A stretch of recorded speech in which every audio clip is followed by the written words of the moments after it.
Assalamualaikum warahmatullahi wabarakatuh. Saya di sini ingin menjelaskan tentang administrasi peserta didik. Pertama yaitu administrasi adalah mengelola sumber daya yang ada untuk mencapai tujuan secara efektif dan efisien. Peserta didik yaitu anggota masyarakat yang berusaha mengembangkan potensi diri melalui proses pembelajaran yang tersedia pada jalur, jenjang, dan jenis pendidikan tertentu. Terdapat dalam Undang-Undang Nomor 20 Tahun 2003.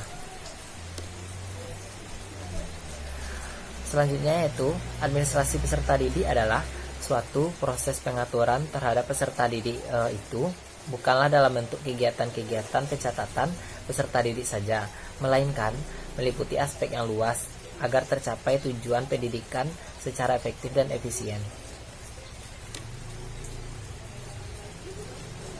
Selanjutnya yaitu saya akan menjelaskan proses administrasi peserta didik. Pertama yaitu perencanaan dan penerimaan peserta didik baru. Kedua, ada orientasi peserta didik baru. Yang ketiga, ada bimbingan dan konseling. Yang keempat, pengaturan disiplin dan tata tertib sekolah. Yang kelima, ada pengelompokan peserta didik dan tata cara menentukan kedudukan peserta didik dalam kelompok. Yang keenam, pengelolaan kelas. Yang ketujuh, pencatatan data peserta didik dan instrumen-instrumen yang digunakan. Yang kedelapan, kenaikan kelas dan EPTA. Selanjutnya, instrumen administrasi peserta didik. Yang pertama, ada manual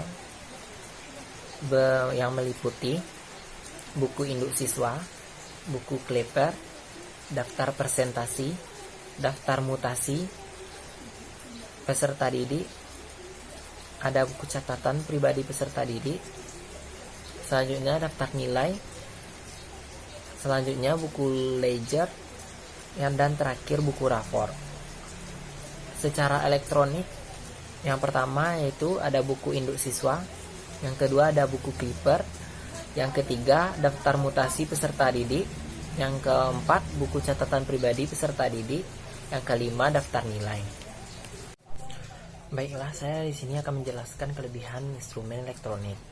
Pertama yaitu ada lebih cepat, speed, yang kedua lebih teliti, accuracy, yang ketiga kapasitas lebih besar, storage, yang keempat kemampuan mengulang, repetition, yang kelima mudah mengupdate, yang terakhir mempermudah untuk mengirim dan menerima.